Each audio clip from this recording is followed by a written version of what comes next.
Good morning, ladies and gentlemen. If I could please ask you all to rise so that we can begin the national anthems.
Please join me in a moment of silence to remember those who have sacrificed for freedom and democracy.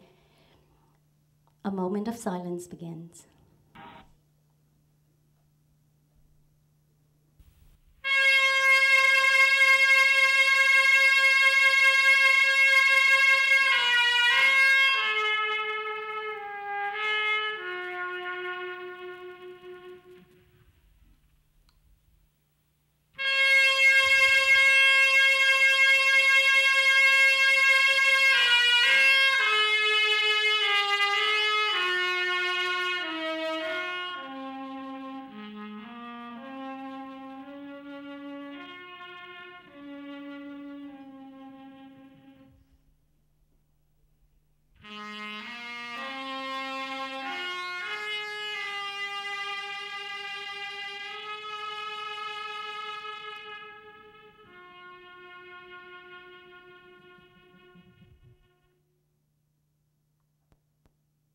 Thank you. Please be seated. Good morning again. My name is Lan Lei, and I'm very honored to be hosting this event today. And on behalf of the organizing committee, we would like to extend our welcome to you all. And we hope that you will find a lot of great information in today's event. This is the not only is it the commemoration of our 35th anniversary of the fall of Saigon, but it's also a very special conference entitled Vietnam, 35 Years Retrospective. We have a wonderful cadre of speakers and presenters, and we hope that you, just like I and my generation, we will be go home with a treasure of experiences that we will learn today. And right before we get started, I would like to ask if you could give me a few moments to just go over some housekeeping matters so that we'll be able to concentrate on the presentations today. First off, please take a look at the agenda, and I hope that you all have a blue folder that has some very valuable information to take home with. And today is very special in the sense that we're going to embark on a journey back to Vietnam at the height of its most intense era from 1968 until April 1975. There will be 5 panels with eminent speakers and presenters who will expertly share their experiences, their insights, and their knowledge that will take you back to Vietnam.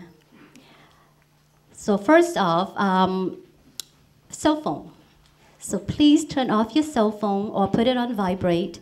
For some reason, if you have to handle the matters in an emergency case, you are welcome to leave the conference room and handle the matters outside, just so that we can all be concentrating on the event.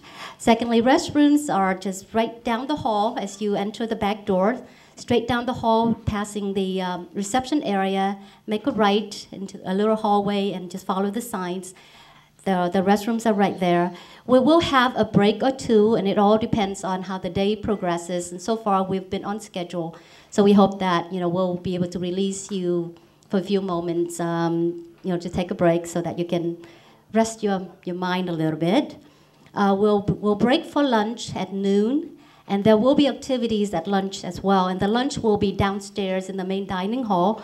We'll have keynote speakers as well as some great videos to watch.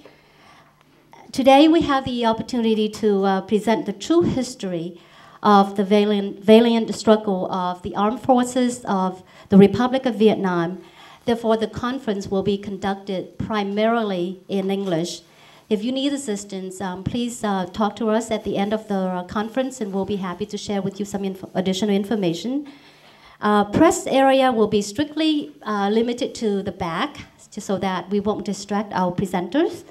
And last but not least, to our presenters and speakers, as time is of the essence, we ask that you will stay within your time allotted.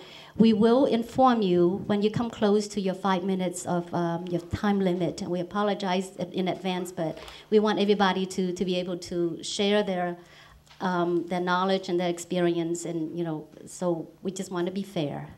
Joining us today are some very, very special guests and dignitaries. Please help me welcome the presence of Lieutenant General Del Vasseur,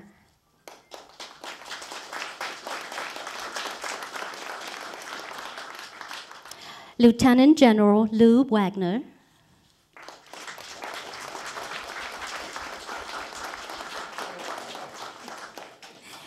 Major Lieutenant Victor Hugo, and Mrs. Hugo, Major General Ira Hunt,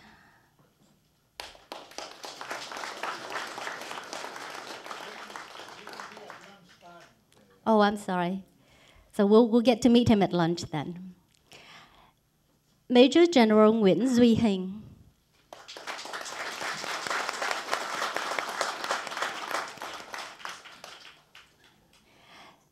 Ambassador Lacey Wright. No, okay. I would just inform that Ambassador was not able to make it today. Ambassador Rob Miller. He will be at lunch. All right. I wish I could do that too. Deputy Ambassador Wolf Lehman.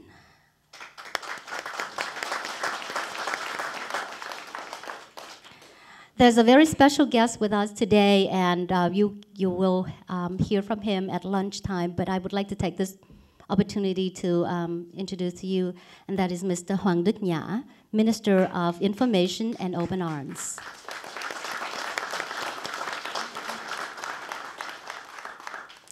Of course, there are other guests who arrive after I get this list, so I apologize if I have not been able to mention your name, but we will make announcements throughout the days as we, as I receive the list. And please, if I miss introducing anyone, please, forgive me. All right, so to kick off this event, I would like to invite a very special person, very dear to our heart, our leader of the pack, the pillar of our organizing committee, who will extend his welcoming remarks to our guests and colleagues, it is my honor to introduce to you Ambassador Buizim. Distinguished guests, dear colleagues, ladies and gentlemen, it is a real privilege, indeed a great honor for me to have the opportunity to convey to you all, on behalf of the Conference Organizing Committee, our warm welcome and our most sincere thanks for your presence at this get-together from Friends of Vietnam.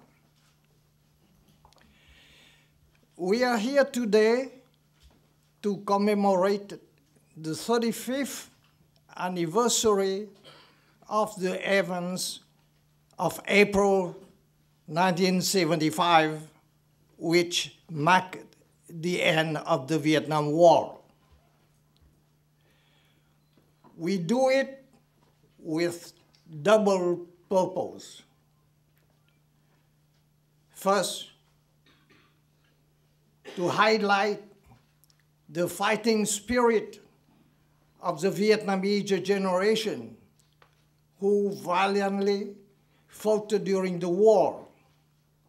And second, to recognize the success of the young generation of Vietnamese, now Vietnamese American, who serve currently with distinction in the U.S. Armed Forces. We are deeply convinced that in doing this conference, we contribute very positively to history. On the subject of what was happening in the Vietnam War, history perhaps will never render a clear and final verdict about why American forces and Vietnamese forces did not succeed to prevent North Vietnam to achieve its conquest of South Vietnam. Many of the so-called quote-unquote those who oppose the war, they continue to condemn the U.S. intervention in Vietnam as wrong and immoral. Many of them maintain that for these reasons alone, it was doomed to failure from the very first beginning. Many of the, we dubbed quote-unquote hoax, they believe that it could have been won if the U.S. had the stomach to go through the end. So the arguments will continue as long as there are views, opinions, and perspective, not only on Vietnam, but on larger issues pertaining to the role of the U.S. in the world, to the use of armed forces abroad, or in general terms, about the advisability of U.S. intervention abroad on any level or in any fashion. we do not attempt to address these issues today. In fact, we will not attempt to refight the war. But within the limited scope of this conference, we bring up an issue dear to our heart, that of the vast issue of lies about one of the aspects of the war that for so long was perpetuated in the news media and even in history books. We want to make a record here for those who want to know the truth. We want to make the record of how our compatriots fought against great odds to maintain their way of life and the hope for a better future. It had been said that it belongs to the victors to write history. And after achieving their military conquest of South Vietnam, the communists in Hanoi did write their own versions of the war. But 15 years elapsed since then. In terms of history, 35 years is perhaps just a twinkling of the eye, but it is long enough for much of the real history to come out now. We want to refit their versions of the war and prove wrong the many distortions about almost everything that happened in South Vietnam, particularly about the role and the fighting spirit of the soldiers of the Republic of Vietnam. There was a time in the 60s when Newsweek came out with an issue with the cover story, quote, "Their tigers, our rabbits," unquote. Of course, in the eyes of the biased media, the tigers are the communists and those on our side are rabbits. Well, my friends, the reality is the rabbits fought like hell. In fact, the men who then fought in Hue, An Loc, and Quang Tri, they are today the panelists, the commentators, and they would participate in the various panels of the day. They serve as witnesses to attest the valor and victory of the Vietnamese fighting men in the midst of tremendous difficulties. Based on their personal experience during the furious fighting at that time, they bring to us today the authentic truth. That in the end they fail, we do acknowledge. But we want to put their failure in the context of how strategy and policies beyond their control went wrong. And we want to assure them that their sons and daughters are right now carrying on the traditions their parents have shown in the long struggles of the Vietnamese people for liberty and justice. Some of them will appear before you today at lunchtime, and I dare say that all of us can be proud of them. Distinguished guests, ladies and gentlemen, once again, on behalf of the Conference Organizing Committee, I sincerely thank you for your willingness to join us to highlight the sacrifices while celebrating the splendid combat spirit of the soldiers of Vietnam, soldiers of yesterday, as well as soldiers of today. I wish to thank to my colleagues, the panelists, moderators, and commentators, Vietnamese and Americans, in the various panels of the day.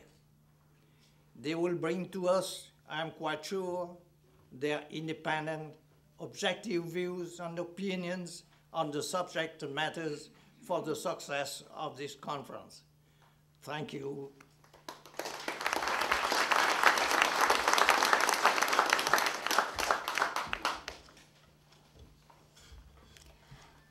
Thank you, Ambassador Buizim.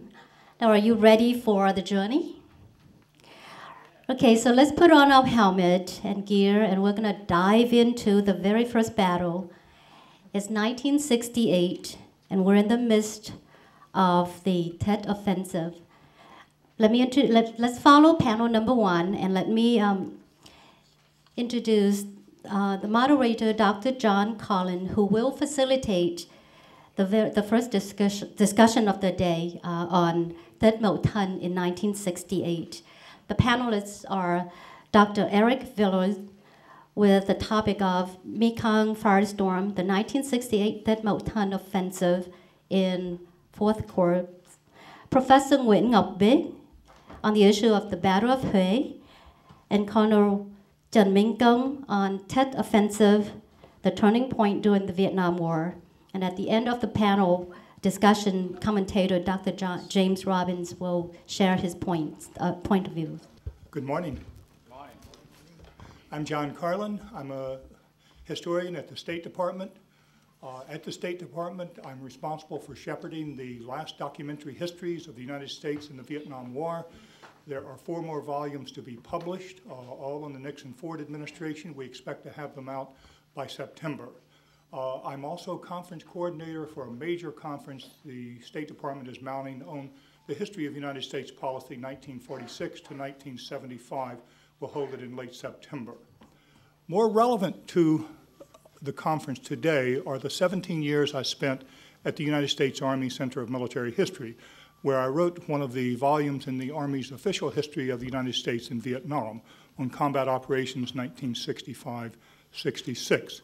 So it's in that capacity that I am moderator of the panel today. The drill we're going to follow is that I will introduce the first panelist. He will come to the podium or sit there, depending on what you want to do, and give us his presentation. And then I will introduce the second and the third and our commentator. We ask our panelists to do 2 things: to follow a spirit of dispassionate inquiry and to be disciplined about time. Our first speaker is Dr. Eric Villard, a former colleague of mine at the United States Army Center of Military History. Eric has a PhD in history from the University of Washington and has been at the center since June of 2000. It seems like yesterday, but it's a decade. At the center, he is doing, appropriately, the volume on the U.S. Army and the Tet Offensive. He's multi-talented. He's also doing a monograph on the Stryker brigades in Afghanistan. Eric's going to talk to us today about a little-known battle in 4 Corps. Eric. Again, thank you for coming. As John Carlin noted, I am working on the 3rd volume of the military operations series for the Vietnam War. It covers the period from October 1967 to, actually November 1967 to October 1968. So it is indeed the Tet Offensive campaign, which really begins in the end of January 1968, but then has a second wave, as you know, in May of 68, and then a 3rd wave that begins in August. So the book essentially covers that entire time period. As a consequence, I have amassed quite a bit of information about that period, but I should first say that having been born during the Tet Offensive.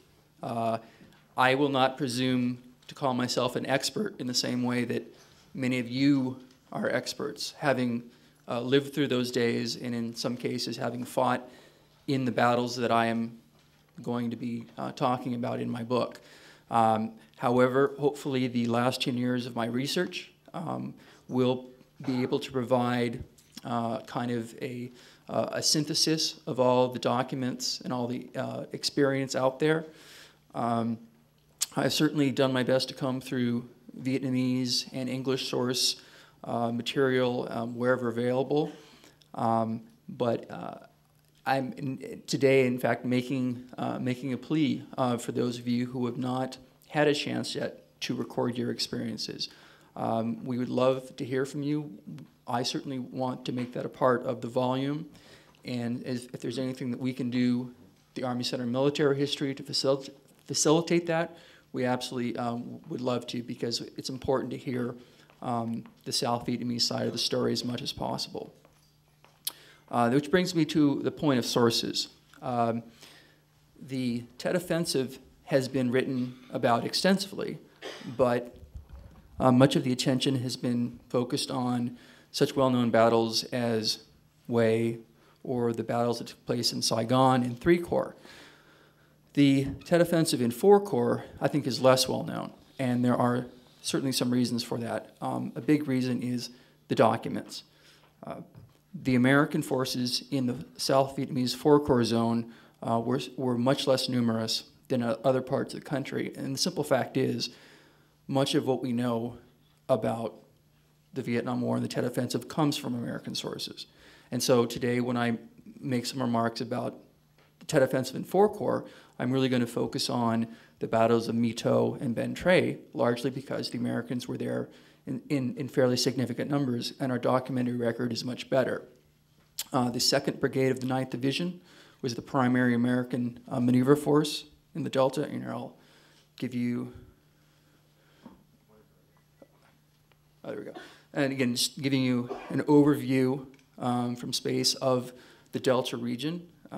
You know quite well, but the so-called 9 Dragons here, and 4 Corps roughly composing this area up to the outskirts of Saigon. And there you see a map that shows the primary waterways, which of course so much determine the life and the culture and the economy of the Delta, and most of the major provincial capitals and major towns were on these waterways. And again, today I'm focusing my attention more on the northeastern part of the Delta, My Tho and Binh Tre, largely because the 2nd Brigade of the 9th Division was located here, and there were a lot of American units, so the documentary record, again, is stronger in that region. There you see a political map, the 16 provinces of 4 Corps. The South Vietnamese Army had 3 divisions in this area, the 7th, the 9th, and the 21st. The Corps headquarters was here at Can Tho, and again, the Americans largely concentrated in Din Thuong and Quien Hoa province. The 2nd Brigade of the 9th Division, an Army unit, worked very closely with naval forces, a brown water fleet of vessels, patrol boats, assault craft called the Mobile Riverine Force. So the American Mobile Riverine Force would operate along the major waterways, at least up to this period, in the northeastern part of the Delta. The Vietnamese communists divided the same 4 Corps area into 2 major zones, Military Region 2, which was essentially the northern part of the Delta, and Military Region 3, the southern part. The American forces, again, in this area, were also represented by a number of helicopter and aviation units. So at various airfields in Vinh Long and down to Soc Trang, there are American helicopter and aviation units which have preserved pretty good records. The records for the U.S. naval forces are also pretty good.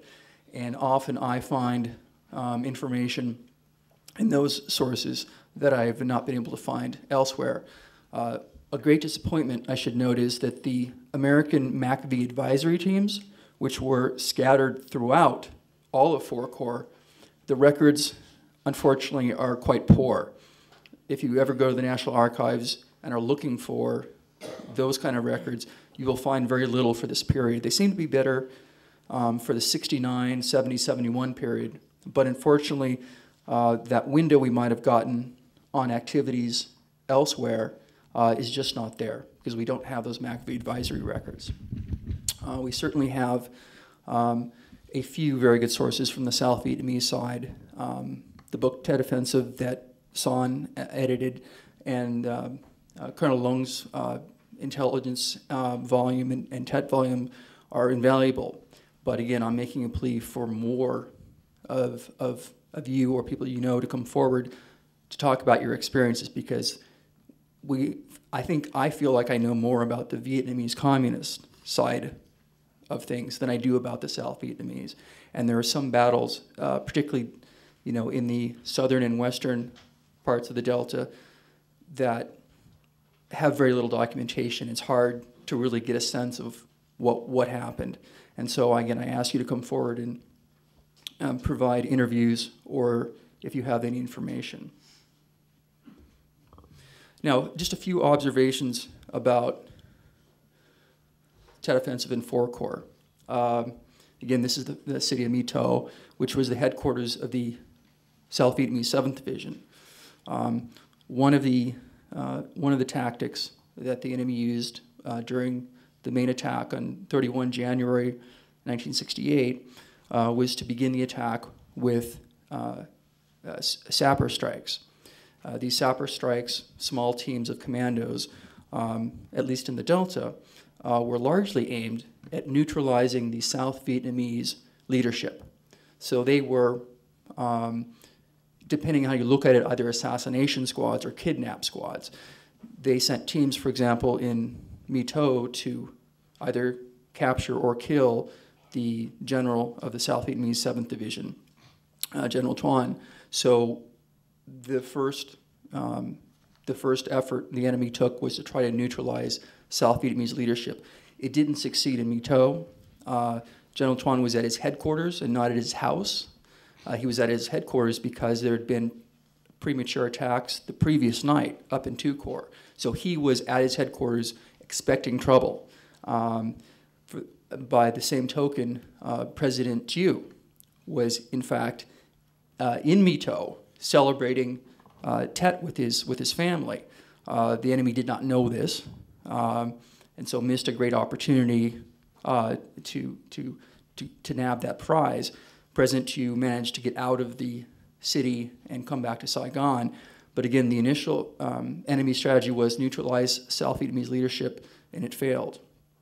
The consequence was when the Viet Cong troops, and in this case we're talking 4 battalions initially, that come into the city, they attack the government headquarters, the South Vietnamese army facilities, but the South Vietnamese leadership is intact. And the defenders hold their positions. They hold them in My Tho and everywhere else. Almost nowhere in 4 Corps does any significant government building, army facility fall to the enemy. So the defenders, in fact, prove themselves quite well, and this is true throughout the Delta.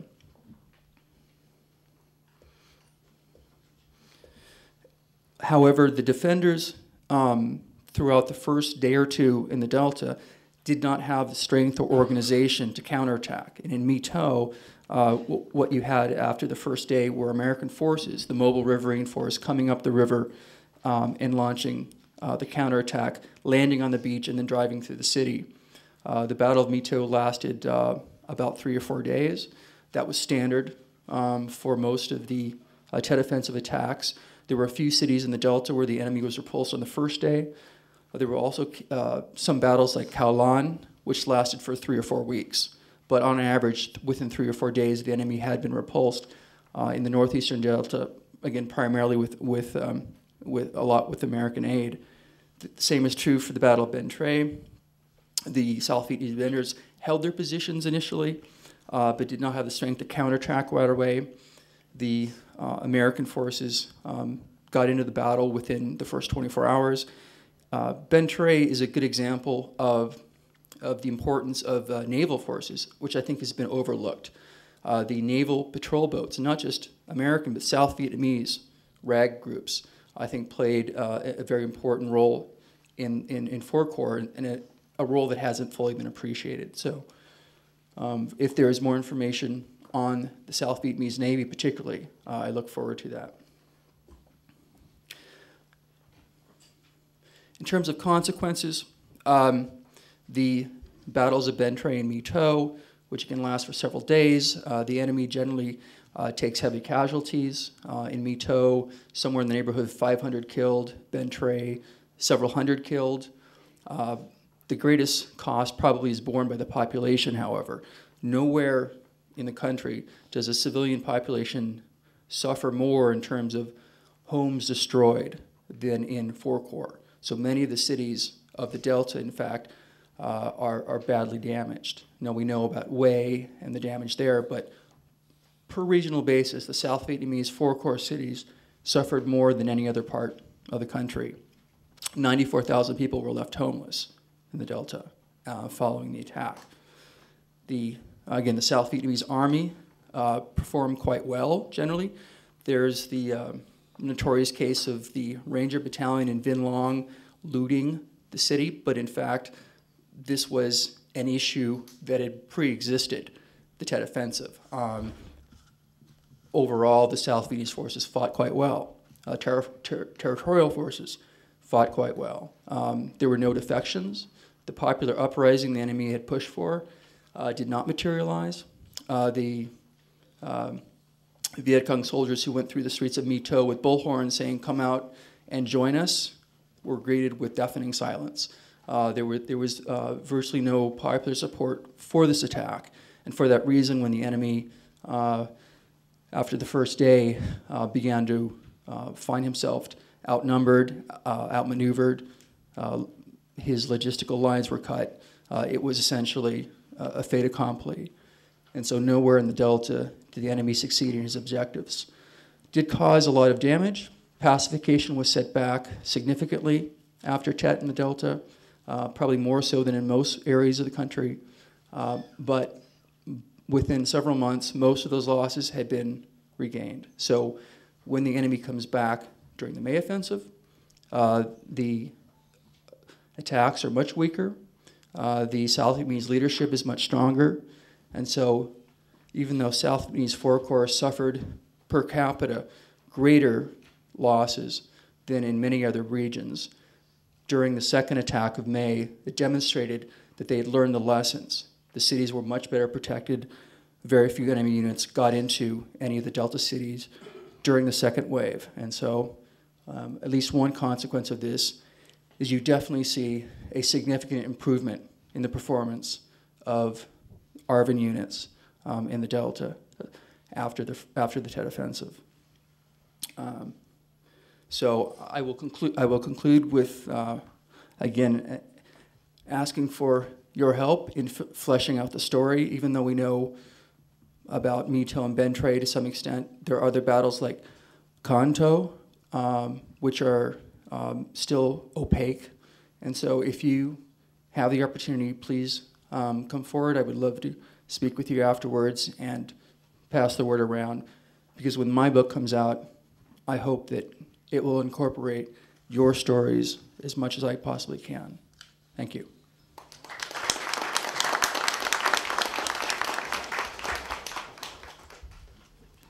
Thank you, Eric, for helping us all to roll back the frontiers of ignorance, which is one of our aims today. Our second speaker is Professor Nguyen Ngoc Vic. He has a distinguished educational background. He studied at Princeton, Columbia, and Kyoto universities.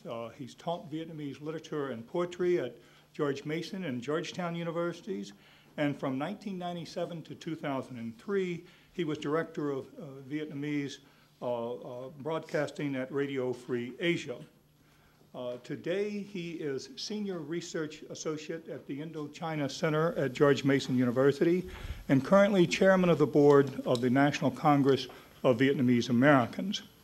During the Tet Offensive, which is his topic today, specifically the Battle of Hue, he was Information Director at the Embassy of the Republic of Vietnam in Washington, D.C. Join me in welcoming Professor Beck.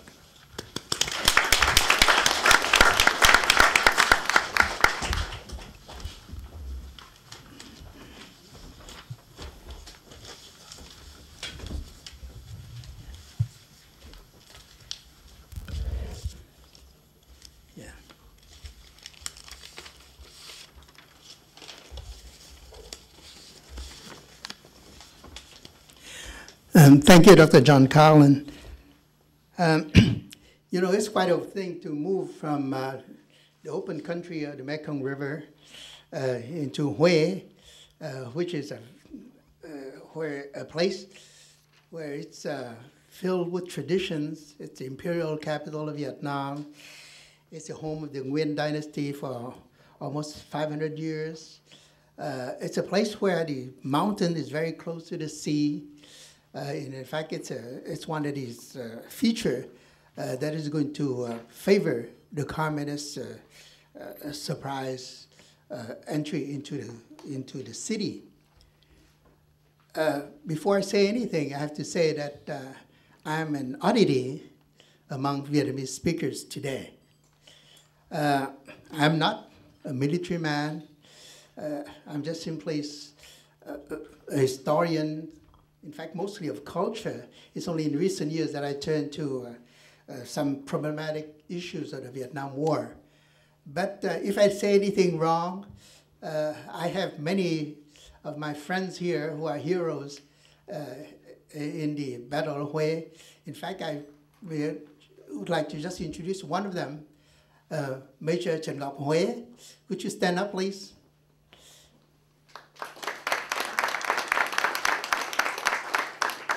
As you know, Major Trần Ngọc Huế is a hero of the book by Andrew Wist, The Forgotten Army. And so if anything I say that's wrong, you can refer to fighters like Huế to correct my perceptions.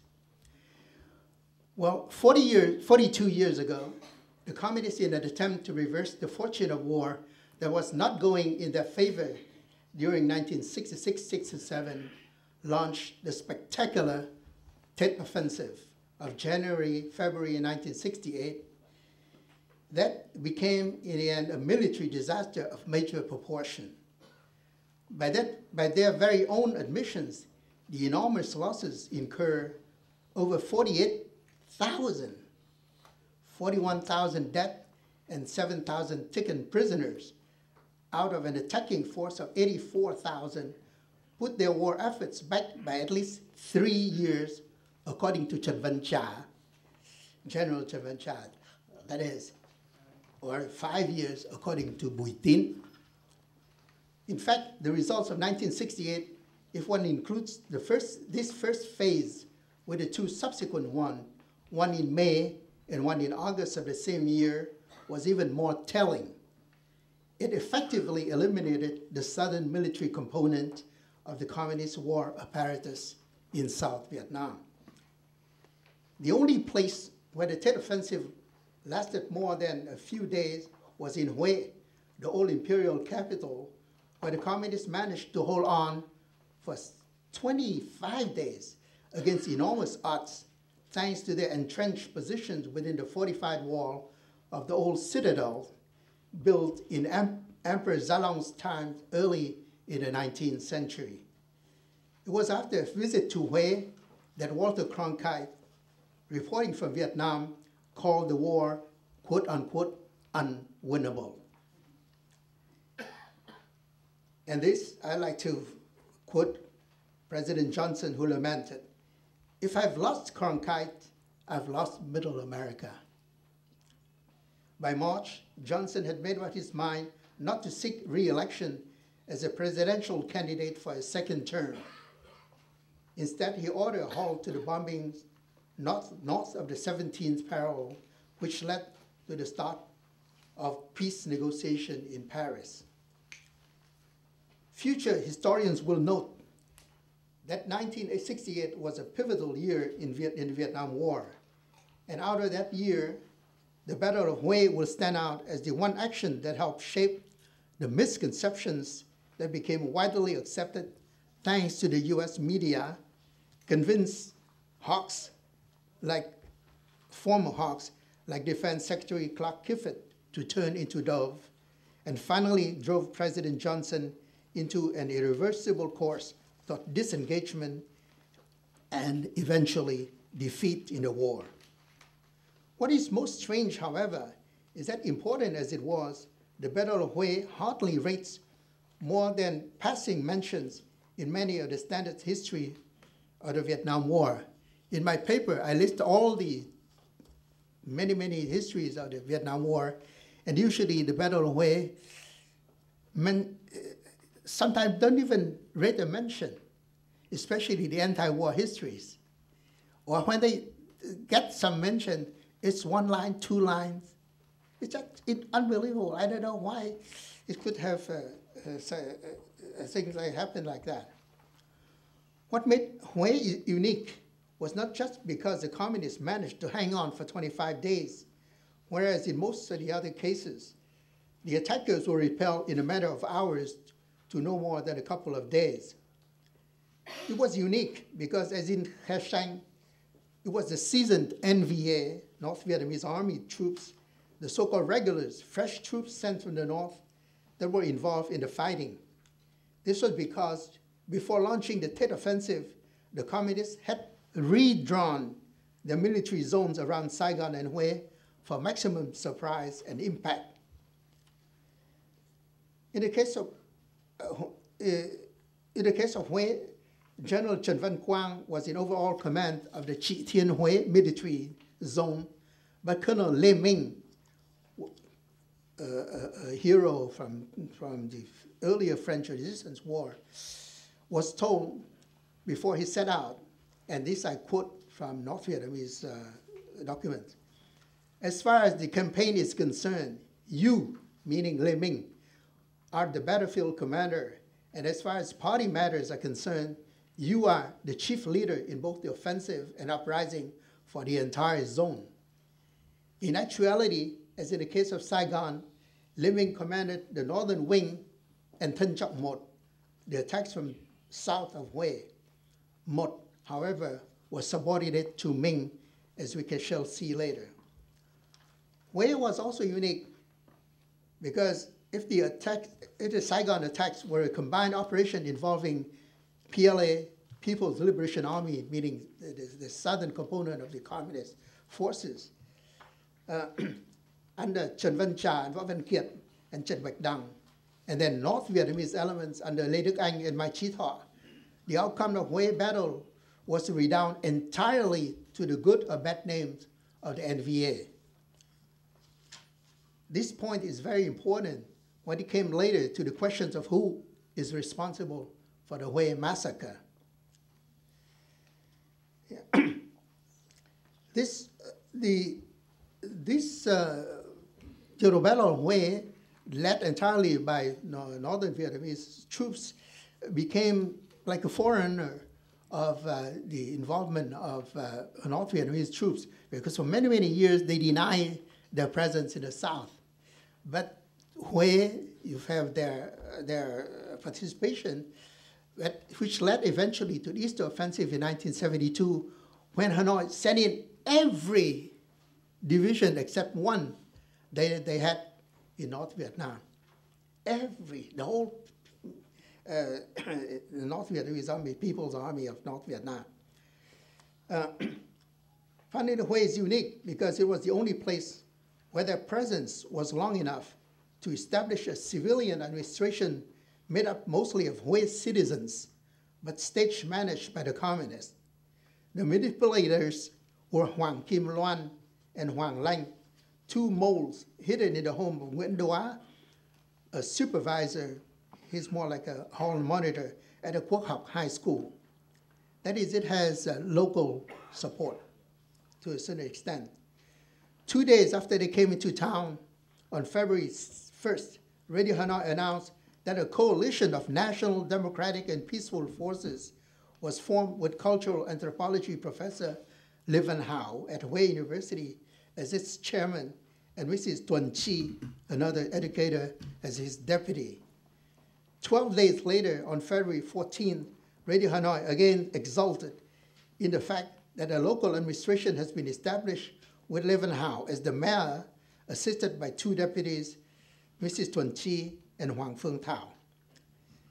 In actuality, the communists came into town armed with lists of names and addresses provided by local traders, such as the brother Hoàng Phụ Ngọc Tường, Hoàng Phụ Ngọc Phan, the high school teacher Tôn Thất Dương Tiềm, the above named Nguyễn Đoá and Mrs. Tuan Chi, and the Hue scholar Nguyễn Đắc Xuân, and roundups began almost immediately. As far as the military contest was concerned, then the communists came into town under cover of very thick fog. So they came by boat down the Perfume River and totally undetected because of the very, very thick fog. And that's why they could jump on the rather light defense on the west side of the imperial city, the fortified city, and kill the defenders and could make it into there. So January 31st, 4 North Vietnamese battalions under Colonel Liming, assisted by a sapper battalion, attacked Hue City from the west and northwest, and therefore thereafter took large chunks of the city.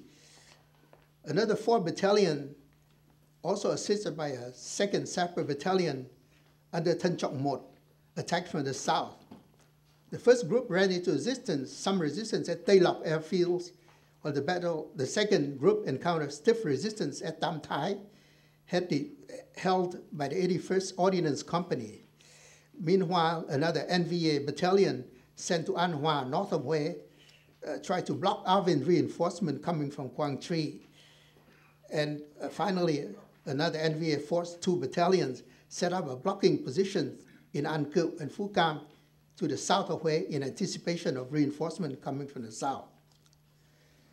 January 31st to February 3rd, that is 4 days, were the most intensive fighting. Starting February 1st, they rounded up people in areas under their control, gave them a lecture, and then let them go in an attempt to prove the leniency of the conquerors, encouraging the prisoners to persuade those in hiding to come out and report. Many, many fell into this trap.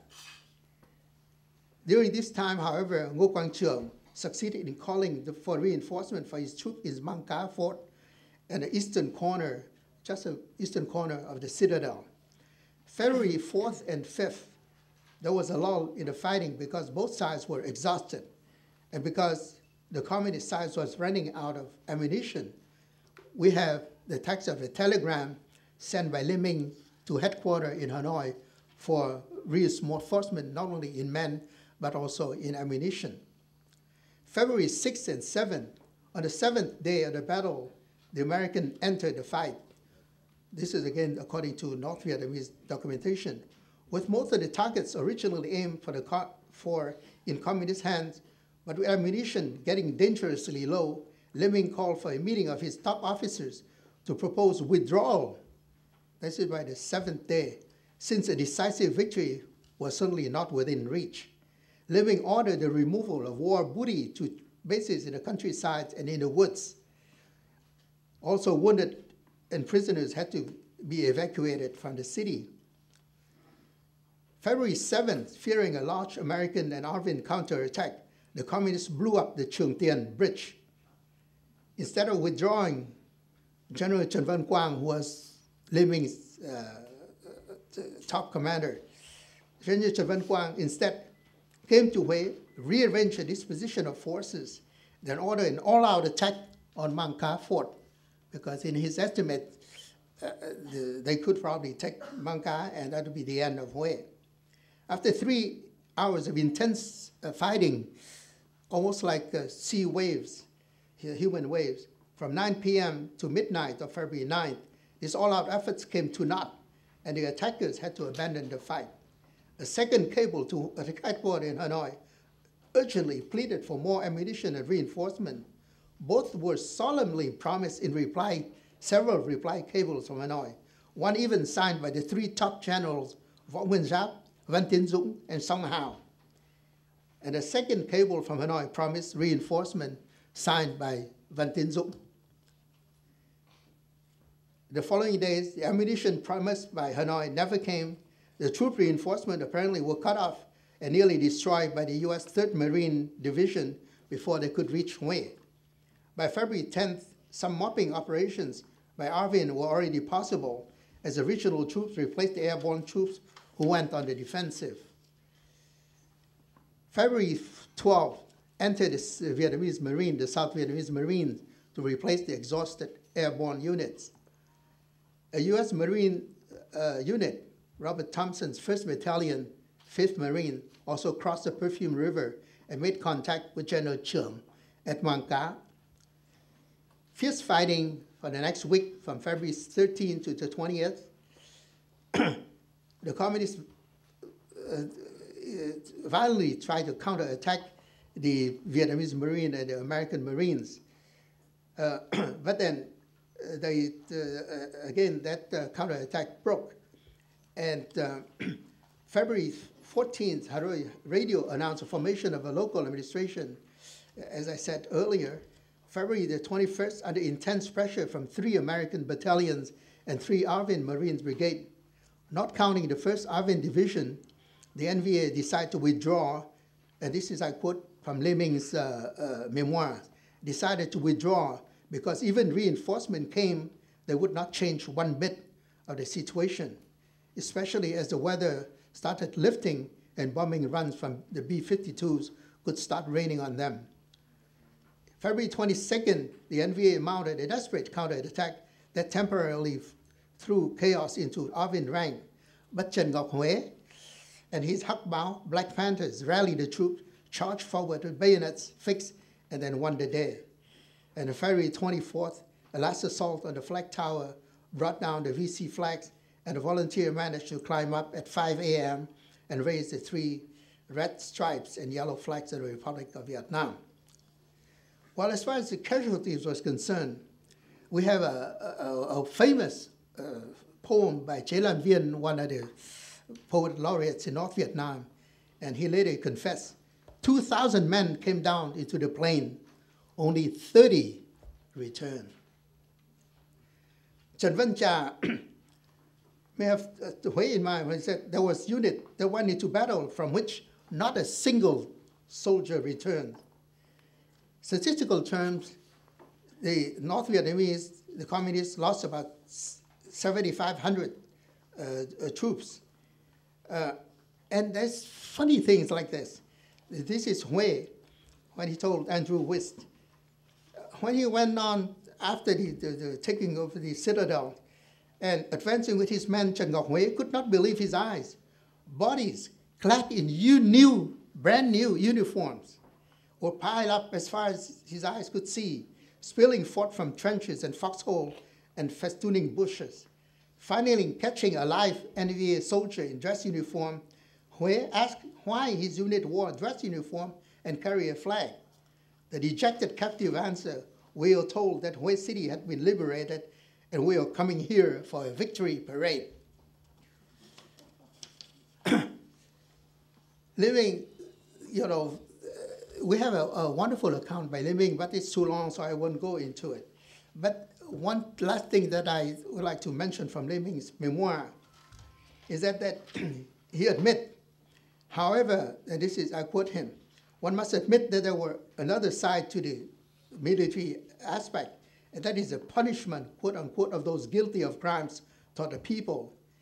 This may be inevitable in a war situation," Living said, "especially in a quote unquote mass uprising, but it remains that in the end, there were those unjustly sentenced in the situation at hand, and no matter what the reason, the responsibility for such injustice must belong to the leadership in which I had a part.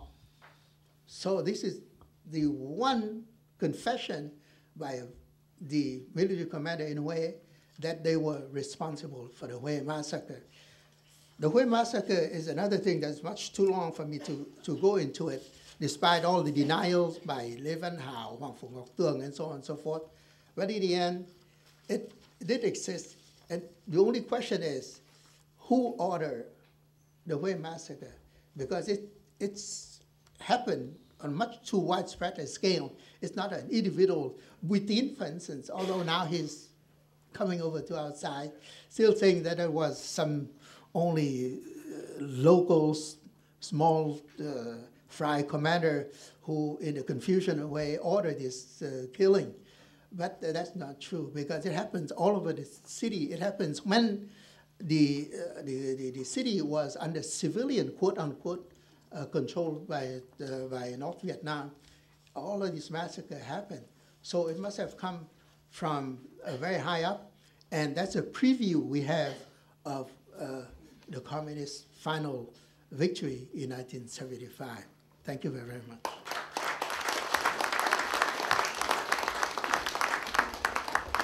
Thank you for that interesting and different angle of vision look at the battle at Hue. Our next speaker is Colonel Tran Min Kong. He holds a BA from the University of Western Australia, a Master's of Public Administration from Cal State University, and in the Republic of Vietnam, he was Chief of Police in Da Nang City and a senior policeman in Saigon's 2nd District during the Tet Offensive. He ended as a colonel, and that is how we will address him now. Colonel Kong, please welcome him.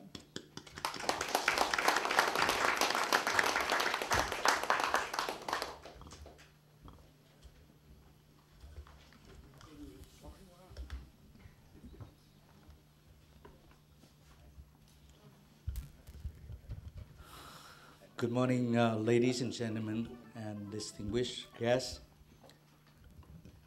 The first thing I would like to say today at this conference, that I see quite a few American friends of Vietnam, the general, the soldiers, the diplomats. On behalf of myself and the Vietnamese Americans, I would like to say thank you. Thank you for being there for us. Thank you for sharing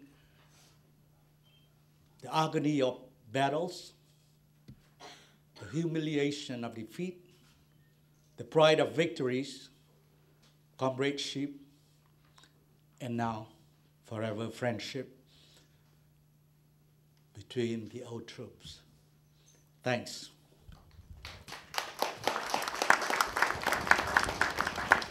Xin kính chào quý vị tướng lãnh Việt Mỹ, xin kính chào quý vị quan khách, xin kính chào quý chiến hữu.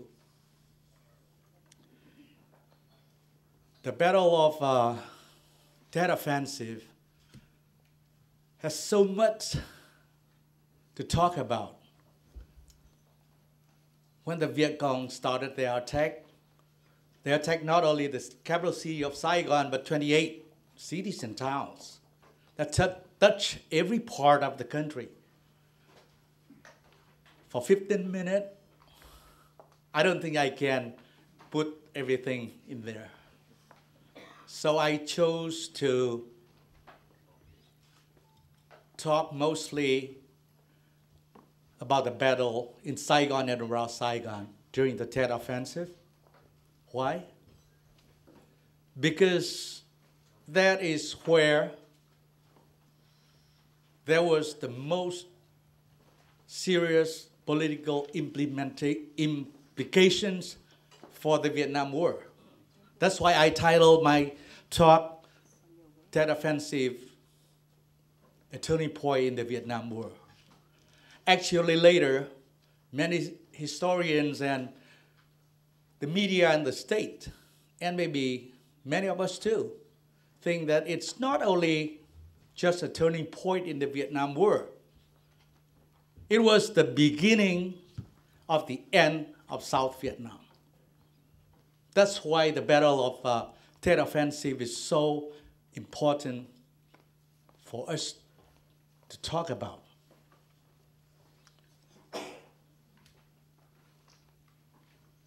In 1965, the United States sent troops to Vietnam to help face large infiltration from North Vietnam so that the Vietnamese army, ARVN, and the police have time to concentrate more on local defenses and pacification program. And from 65 to 68, the NVA, North Vietnamese Army, Hanoi and the NVA, saw that they were defeated battle after battle.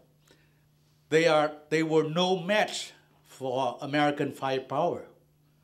And they want to alleviate that burden. They want to relieve the pressure of American firepower.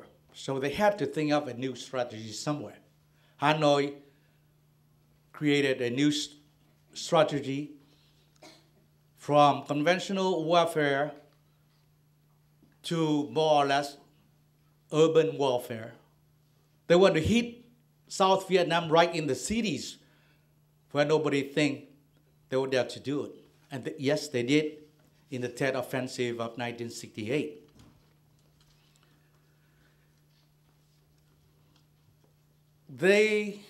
How they did it, how they prepared. They started a big battle in Khe Sanh where there was, I believe, more or less 6,000 U.S. Marines there at that outpost close to the border of South Vietnam with Laos and Cambodia. They attacked there. They pulled American troops to that area. They even divert Vietnamese troops toward that area also to be prepared for future attack on the two most important cities of central Vietnam, Hue, Thừa Thiên, and Quang Tri. So they lure ARVN and the U.S. troops away from the city. That's how they prepare for the Tet Offensive. We all know that Tet, the Lunar New Year, was a sacred moment, a sacred holiday for Vietnamese, where we prepare to receive the New Year, where we prepare to receive the spirit of our ancestors to our families, where we honor the dead as well as the alive. So the Viet Cong took this opportunity of the ceasefire, 48-hour ceasefire agreed on by both sides, by the Viet Cong, North Vietnam Army, and the ARVN and the police. I must say that in this regard, they really did a good job using the element of surprise, because no Vietnamese would think either side would dare to hit or stage war or cause bloodshed during that sacred moment. That's how we caught surprise. That's how we were caught surprise.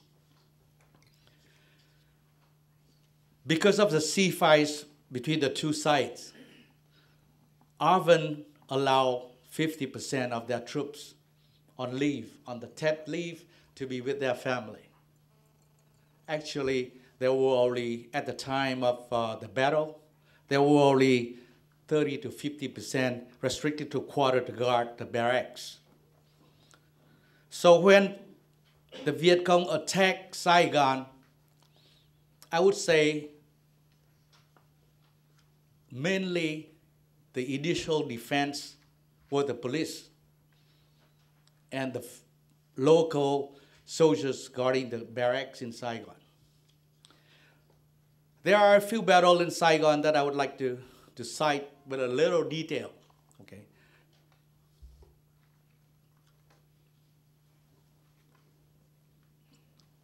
This is what I'm going to cover, and I hope I have time to cover all of it. So first, let's talk about the most important target in Saigon, the Vietnamese presidential palace. At about 1 o'clock on the 31st of January 1968, which is the first day of the new year, when firecrackers were burned everywhere to celebrate the new year and to chase away the evil spirit, the Viet Cong opened fire. Nobody believed that happened.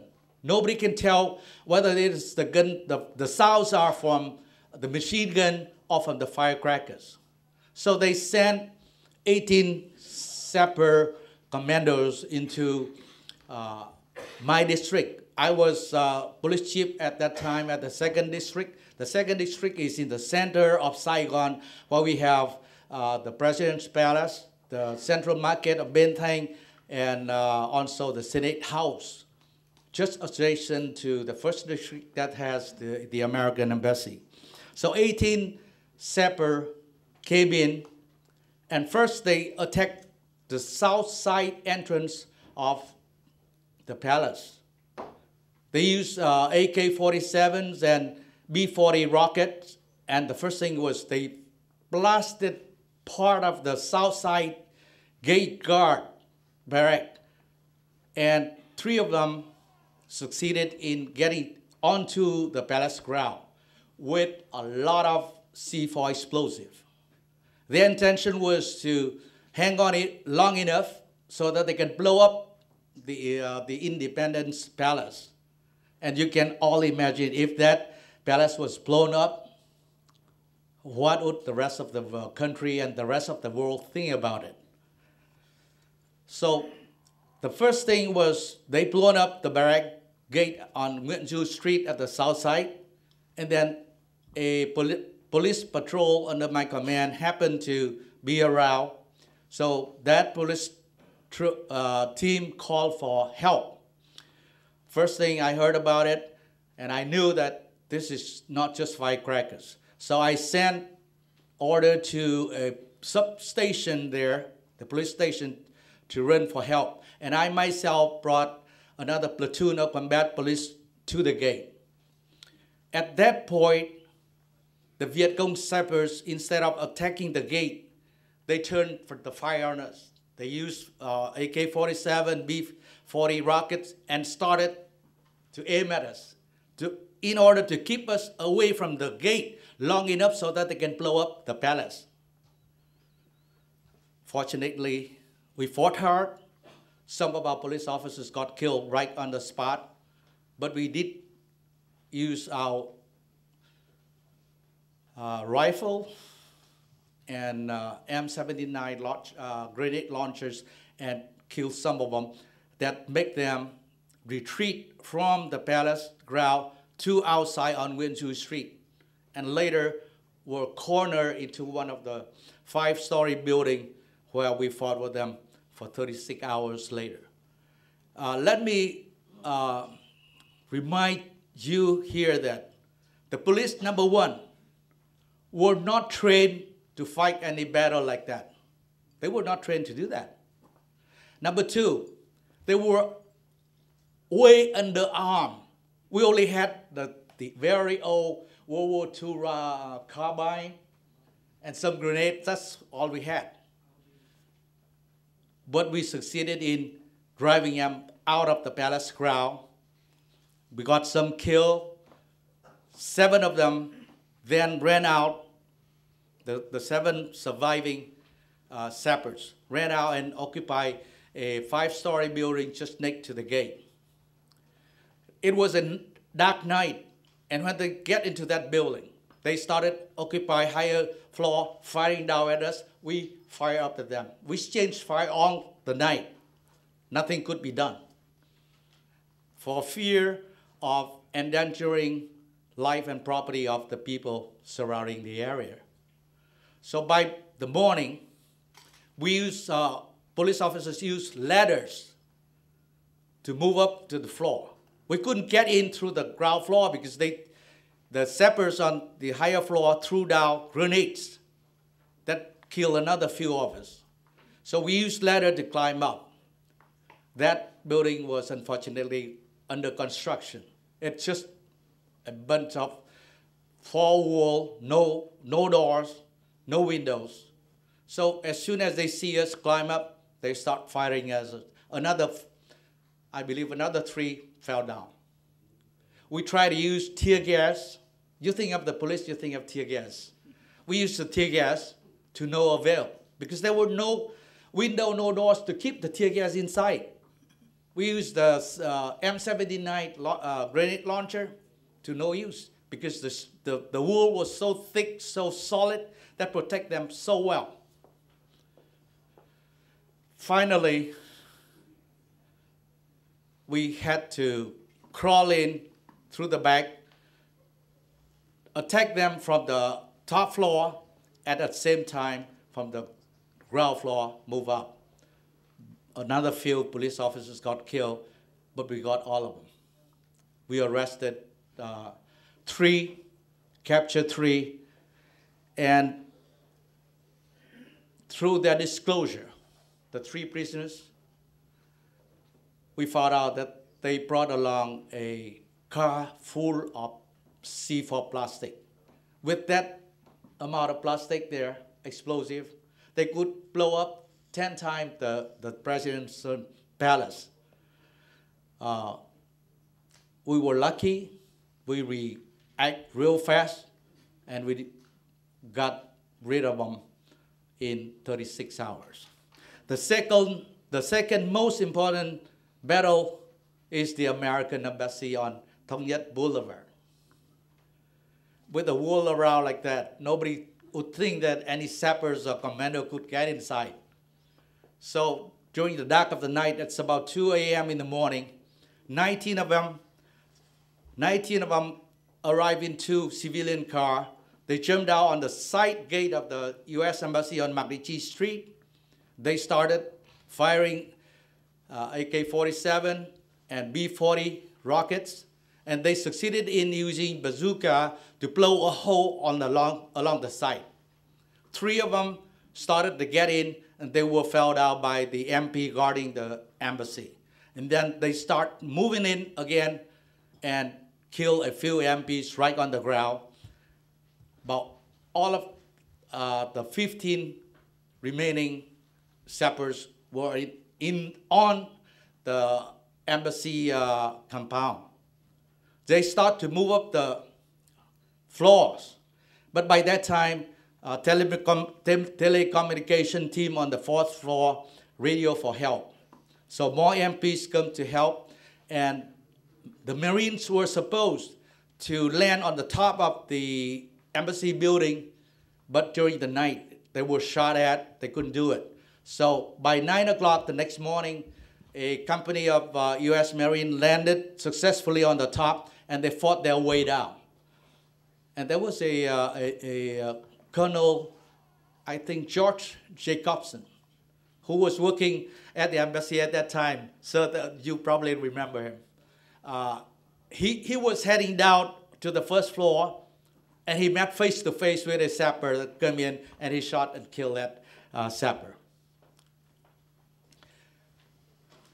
If you look at the map, you'll see where they hit.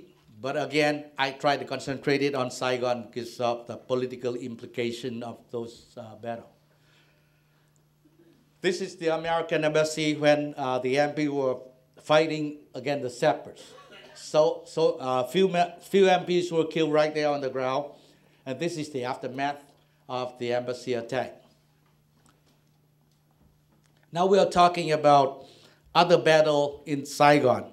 Besides the presidential palace and the U.S. embassy, other military and government installation in Saigon were also hit. The Joint General Command Staff and Tân Sơn Nhất, Tổng tham mưu, was hit too, but they were repelled. Tân Sơn Nhất Airport was hit. The armor and artillery complex in Gò Vấp, north of Saigon, were hit. And at that artillery and armor complex, there was a Vietnamese captain, the Viet Cong captain, his name was Bai Lop. He came in there and collect all the families of the soldiers there in the complex. he started shooting at them when they were exchanging fire. He killed a Lieutenant Colonel Huỳnh Ngọc Diệp, and he shot the whole family from a 1-year-old to older children of a Lieutenant Colonel Nguyễn Tuấn. This guy was later shot by General Loan in Cholon area that I will talk about. He was the head of the Viet Cong assassinating team that went all over and assassinate army and government officials. That's his job.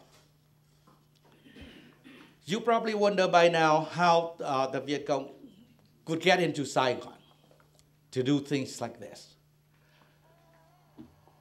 During the few days before the Tet holidays, they started infiltrating into Saigon by many ways. We saw a lot of weddings, funerals, where weapons were kept in the coffin, and the person following either the wedding or the funerals were Viet Cong sappers. They brought all those weapons to the cemetery, buried it there, and using it on the first day of the new year. And during the Tet, Vietnamese celebrated it big. It's just like Western people celebrated Christmas holiday. So food and fruits were carried from I Corps 4 to Saigon, and they hide their weapons in there. And of course, the police wouldn't want to trouble the people during the Tet holidays. The Tet offensive in Saigon does not stop there. That was only the first phase. The second phase was started again on May 5th, 1968. Why the second phase? Seeing that after the Tet offensive, the first phase, the media in the United States and elsewhere were raising questions about the ability of U.S. troops and ARVN to defend our properties and installation. Then questioning General Westmoreland's report on seeing a light at the tunnel that the battle was going good, which was true. He did report it well and true. But when this Tet offensive happened, the media started turning on it. And President Johnson at that time was put in a very awkward position. He had to face the Congress. And he was preparing for re-election anyway. So it was tough on him, and that's how the media was really playing it hard on U.S. troops and ARVN at that time. Seizing this opportunity, the Viet Cong again think that although they failed in the first phase, they started another phase. This time, they tried to infiltrate into densely populated areas so that they can inflict the most damage and violence that can be shown on U.S. TV to sway public opinion. So they started, 2 regiments of regular North Vietnam started to hit Saigon, basically in the Cholon areas, the western part of Saigon. My 2nd district was hit at 5 different quarters. At 3 a.m. in the morning, we found squads of propaganda team protected by communist sapper commandos spreading leaflet and trying to sway people to uprise as their plan, general uprising. They did not succeed because we really react real fast. Both sides has casualties. We had casualty on both sides, but the police was ordered to accept casualties just to keep the people safe and clear them all out of Saigon. During this much more fierce and violent battle of the 2nd phase, a lot of Vietnamese high-ranking officers were killed. Among 2 of them, a Lieutenant Colonel, commanding officer of the 5th Regiment, Ranger Regiment, were killed in Cholon. And the chief of police in the 5th District in Cholon, who is also a Lieutenant Colonel in the Ranger Army were also killed. Then unfortunately, during that same time, General Luan happened to be there on the spot, mobilizing his troop. I have to make this point here on behalf of General Luan. He was there with us all the time. Everywhere where it was hit hardest, he was there to mobilize troops, to make people feel that he is there with the people. The police is there with the people. The army were there with the people. So he, on the first phase, he was saved. At the second phase, in Tet area, he was hit and wounded badly on both legs. He later lost the legs. After 3 weeks of very violent and fierce fighting in the second phase, the Viet Cong were really defeated. But another sad incident happened on the 1st of June. A U.S. helicopter were calling to help because we already cleared the Viet Cong to the perimeter of Saigon where we can use heavy fire. When inside Saigon, we move very cautiously and use limited fire to protect people, property, and them and lives. But once they were driven outside of Saigon, we call in helicopters to help us. Pursuing the retreated NVA troops. Unfortunately, there was a mistake of friendly fire that killed 8 lieutenant colonel and full colonels of the police and the Arvin in Cholan area. That's a sad part of the second attack. Now let's talk quickly about the implication of the Tet offensive. I could go on forever and forever, but I want to put this thing on.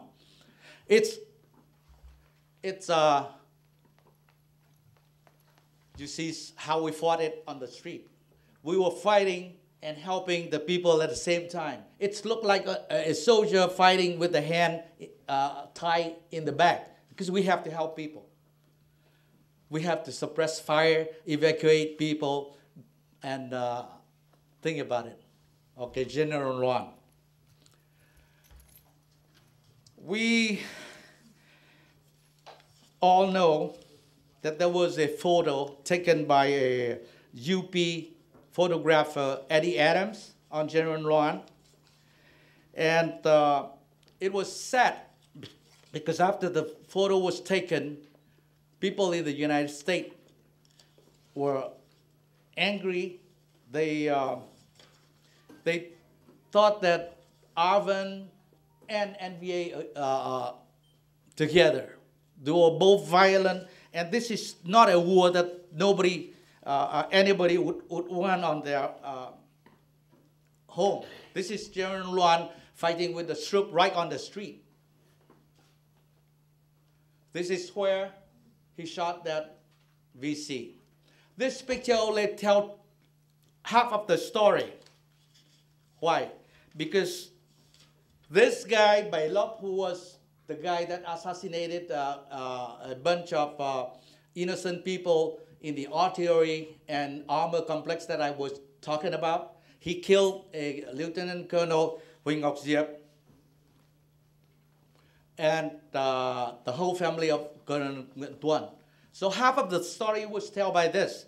This guy, before he was shot, he murdered a lot of people and he killed the families of a few police officers in the area because his goal was to assassinate the enemy. So when they brought it to him, General Luan shot him. Now you would think that the rule of the battle is either you get your enemy or your enemy gets you. He got his enemy here, and he got his enemy here, and his enemy got him. This is the rule of battle. But the picture only told half of the story because they didn't tell about this guy who killed many innocent and police officers' families before he was shot. So Eddie Adams was really regretting what he did. He told General Luan that, I'm sorry I did this to your honor. And he said, I have a long quote here, but I don't have time. He said that you kill the enemy and I kill you with my photo. I'm very sorry for this irreparable mistake. I wish I never took that photo. And attending his funeral in Washington, D.C. here in 1998, Eddie Adams brought a big flower wreath. On that it say, General Luan, I'm sorry, tears are in my eyes. So he told the media here that he only told half of the story by his photo. He should have told the other half. So he regret that's what he did. And when you told only half of the story, half truth,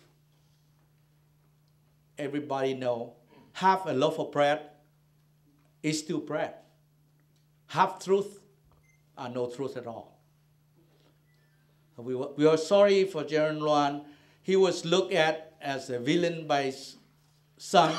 He was looked at and honored by us as a hero. Now to the conclusion. Who really win this Tet Offensive battle? Both the South Vietnamese army, South Vietnamese government, and the NVA won. Both of us won, both of us lose. We won the battle militarily. We lost the battle psychologically in the United States and where else. The Viet Cong lost it militarily, they won it psychologically. That's how bad it is. So this Tet Offensive make the Johnson administration to rethink of a new solution.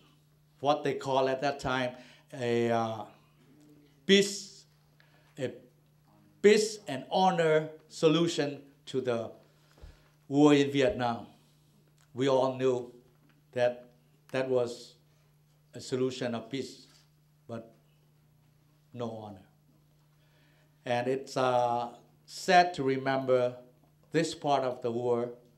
So not only the Tet Offensive was a turning point in the Vietnam War politically, I think, like many. It was the beginning of the end of South Vietnam. And today we celebrate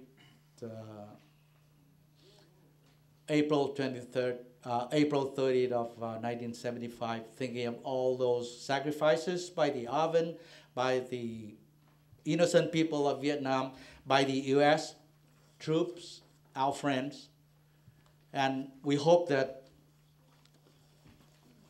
we can set the record straight, at least for ourselves and for the future generations who want to look into the history of the Vietnam War. Thank you for your attention.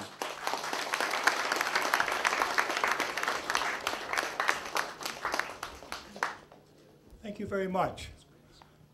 Despite our running over schedule, Jay, if it's okay, I would like to give our commentator a few minutes to respond. Okay.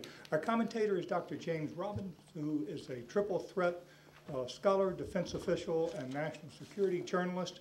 Currently, he is the senior editorial writer for foreign affairs at the Washington Times, and he is author of a book forthcoming with the intriguing title that I hope he will explain to us someday, This Time We Win, Rethinking the Tet Offensive. I know we're over time, so I'll try to make my remarks brief. Thanks, John. Yeah, I'd love to explain the title of my book, which when I tell people I'm writing a book on the Tet Offensive, it'll come out this fall. Every time I talk to people, they'd say, "Do we win this time?" And so after a while, I thought that'd be a good title for the book, This Time We Win.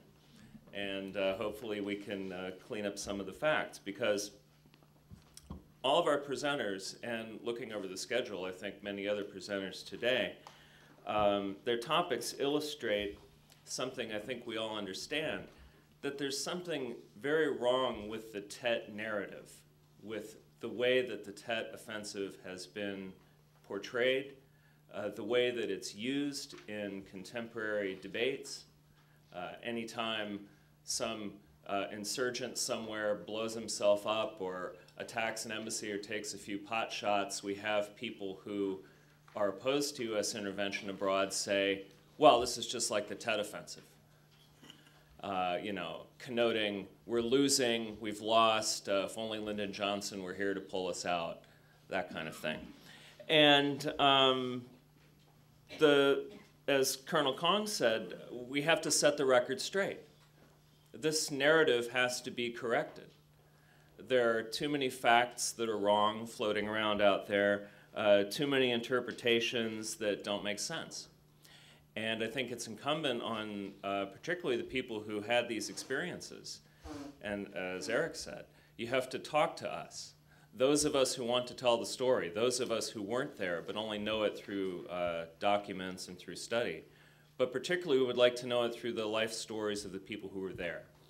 So let me reiterate that plea for those of you who have a story to tell. Let us know, those of us who write about it, because we'd be delighted to know. Some of the aspects of the narrative that are out there that are wrong, for example, that Tet was only a symbolic attack, that it wasn't, that the North Vietnamese weren't really trying to win this battle, they were just trying to make a point. That storyline is usually blamed on the media. My research shows that it actually originated with the CIA and was then given to the media, so whatever, but the point is that's not at all true. This was a go-for-broke attack that the North Vietnamese were trying to win, but the United States and the press defined it down to the point where they actually achieved a psychological victory. We handed that to them. They weren't trying to do that, we gave it to them. So that needs to be corrected.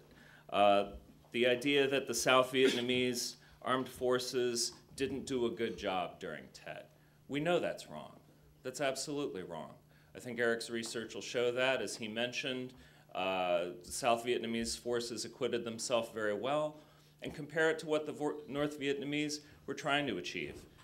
They thought that large numbers of units would either lay down their arms and run away, or they would maybe defect and join the victorious communist cause and sweep on to victory. None of that happened, but all of it was expected by the North.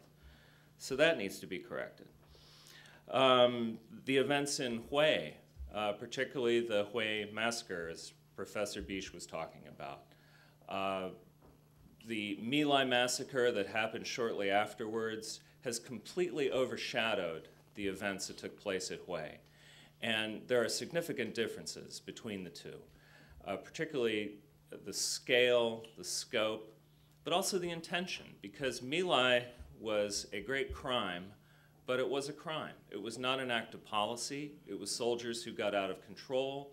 They did a very bad thing.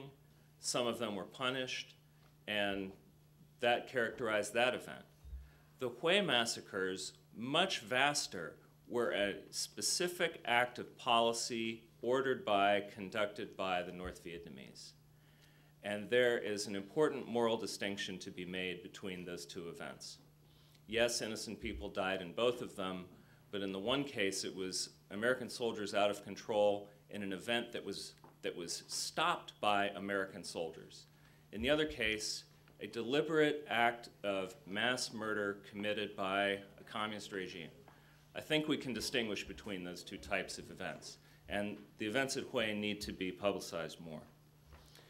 And then some of the things that Colonel Kong was touching on, particularly General Huan and how he has been characterized, particularly because of that 1/200th of a second captured by Eddie Adams, who, as Colonel Kong noted, later regretted it. Eddie Adams, that picture followed him as much as it did General Huan. And he said it was the picture he was best known for. He didn't even want to be known for it. And in later lectures he gave, he never showed it. never talked about it because he didn't think it was fair. And one of the reasons was because it cast General Lawan as some kind of psycho killer gunning down this innocent guy in the streets of Saigon, when in fact Bay Lap was a cold-blooded assassin who had killed men, women, and children at his own hands. This was a bad guy. That doesn't mean you can summarily execute anybody you want. No one will defend that. But let's put it in perspective. This was the heat of combat. And the guy getting killed was not some innocent civilian. I think it was a CBS News reporter said, well, they found him with a gun, so that's why they shot him. Heck, a lot of people had guns who were not being gunned down. No, they knew who he was. This was the leader of an assassination team undertaking a systematic campaign to eliminate officers, officials, their families, and anybody who got in their way. And we have the documentation to prove that. So this also needs to be discussed in a full context that puts that picture and the life of General Lawan and other people who were in this situation in its full perspective. I know that I'm standing between you and a break, so I'll just conclude with that. But something that Ambassador Bouijem said, that history is written by the winners, but over time the truth comes out. And I think this conference and the work that we do and the stories that you have all encompass that truth, and it needs to be told.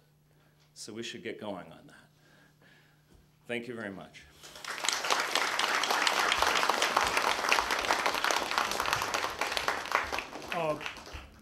I think, we have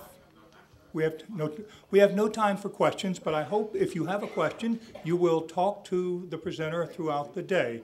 Meanwhile, I think we should say to our presenters and to our commentators, thanks very much for really teaching us something new. Thank you.